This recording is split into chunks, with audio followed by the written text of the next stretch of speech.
Hello बच्चों, कैसे हो आप सब। मैं लेकर आई हूँ आपके लिए फिर से एक नई कहानी। कहानी सुनने से पहले चैनल को सब्सक्राइब कर लीजिए और साथ में बेल आइकन भी प्रेस कर दीजिए। कहानी सुनने के बाद अंत में जरूर बताइएगा कि आपको इस कहानी से क्या सीखने को मिला। चलिए शुरू करते हैं आज की नई कहानी। सुंदरनगर नाम का एक छोटा सा राज्य था। जैसा इसका नाम था उतना ही वो सुंदर था। इस राज्य के चारों ओर घने जंगल फैले हुए थे, जिनमें सभी प्रकार के पशु पक्षी कीट पतंगे निवास करते थे। ऋतुओं के बदलने पर ये जीव जंतु आनंद से भर उठते थे।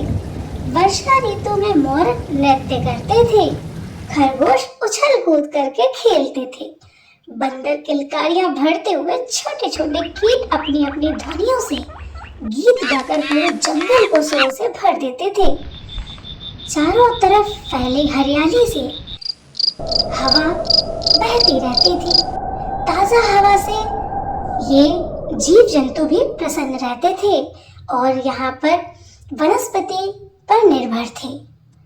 एक दिन सुंदरनगर के राजा ने अपने मंत्री को बुलाकर कहा, मैं अपने पुत्र युवराज के नाम पर एक नया नगर बसाना चाहता हूँ। वहां बड़े बड़े व्यापारी आकर फैक्ट्रियां स्थापित करेंगे, जिससे हमारी प्रजा को रोजगार मिलेगा।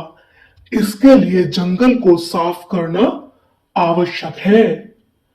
राजा का आदेश पाते ही मंत्री अपने सैनिकों के साथ जंगल की ओर चल पड़े। देखते ही देखते हरे भरे पेड़ों को काटा जाने लगा और आग लगाई गई। जंगल में निवास करने वाले जीव जंतुओं में अफरा तफरी मच गई। जो जहां था वहां से जान बचाकर भागने लगा। आग की लपटें बढ़ती चली गई। हाथियों के एक झुंड ने क्रोधित होकर सैनिकों पर हमला कर दिया। कई सैनिक मारे गए और मंत्री किसी तरह से अपनी जान बचाकर महल तक पहुंचा और राजा को पूरी घटना बताई।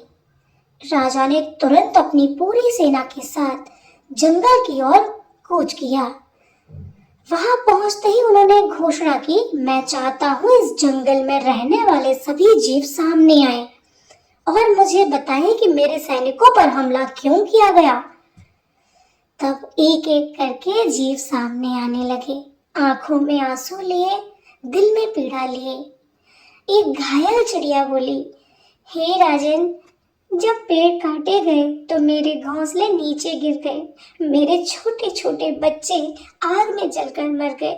इतना कहकर चिड़िया बिलक बिलक कर रोने लगी।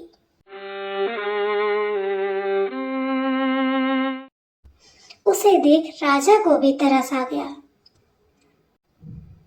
तभी एक हाथी भी आगे निकल कर आया और बोला, हे राजन, इस जंगल में एक गर्भवती हथनी थी जो बच्चे को जन्म दे रही थी, लेकिन तभी आग की लपटों ने उसे चारों तरफ से घेर लिया। प्रसव पीड़ा के कारण वो उठ न सकी और अपने प्राण त्याग दिए। छोटे छोटे खरगोश के बच्चे बिलखते हुए बोले, हे राजन, हमारी माँ इस जंगल में जलकर मर गई है। अब हमें कौन दूध पिलाएगा, कौन हमारी देखभाल करेगा, कौन हमें भोजन देगा। एक बूढ़ा शेर जो जंगल का राजा था, तभी किसी ने बताया कि वो महीने भर से बीमार था, लेकिन अब उसे बचाने वाला कोई नहीं रहा। इस जंगल को अब कोई नहीं बचा सकेगा, क्योंकि जंगल का राजा बूढ़ा शेर अपनी गुफा में बीमार था और इस आग की लपटों ने उसे भी जलाकर मार दिया।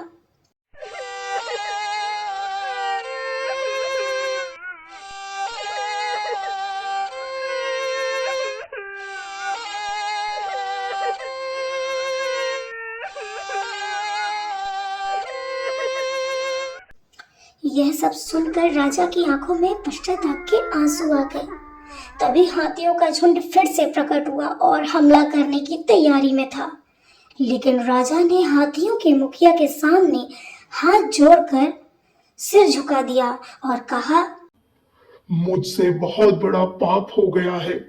मैं अपनी गलती स्वीकार करता हूँ और जो भी दंड दोगे मैं उसे सहने के लिए तैयार हूं। हाथियों के मुखिया ने गहरी आवाज में कहा। राजन, यह धरती, यह जंगल, जल, वनों की संपदा प्रकृति के उपहार है। इन्हें संजोकर रखना मनुष्य का कर्तव्य है, लेकिन तुमने स्वार्थवश हमें बेघर कर दिया। अब बताओ हम क्या खाएंगे, कहाँ जाएंगे? राजा की अंतरात्मा जाग चुकी थी। उसने वहीं जंगल में खड़े होकर घोषणा की। मैं और मेरी प्रजा इसी उजड़े जंगल में रहेंगे और मिलकर इस जंगल को फिर से हरा भरा बनाएंगे। तब तक ये वृक्ष दोबारा न लहराने लगे जब तक आप सभी मेरे महल में निवास कर सकते हैं। साथ ही उसने आदेश दिया कि आधे सैनिक आसपास के जंगलों में जाकर वनस्पति, घास, फल और जल की व्यवस्था करें ताकि इन मासूम जीवों का भोजन और आश्रय मिल सके। कहानी के अंत में सब कुछ अच्छा हो गया। राजा ने अपनी प्रजा के साथ मिलकर जंगल को फिर से हरा भरा बनाने का प्रयास शुरू कर दिए और तब तक सभी जीवों को अपने महल में सम्मान पूर्वक निवास करने को कहा। उनके भोजन की व्यवस्था भी की गई। इस कहानी से बच्चों आपको क्या शिक्षा मिलती है? अभी फिलहाल में ही हैदराबाद में विकास के नाम पर जंगलों को नष्ट कर दिया गया। जहां पर जंगल में अफरा तफरी मचते हुए वहां रहने वाले जीव परेशान हो चुके हैं कि वो कहाँ जाएंगे। हम धीरे धीरे मनुष्य अपने स्वार्थ के लिए पूरे जंगल को नष्ट करते जा रहे हैं। हम अपने लिए तो घर बना रहे हैं, लेकिन हम इन बेजुबान जीवों का घर उजाड़ रहे हैं। ये कहानी आपको कैसी लगी? जरूर बताइएगा।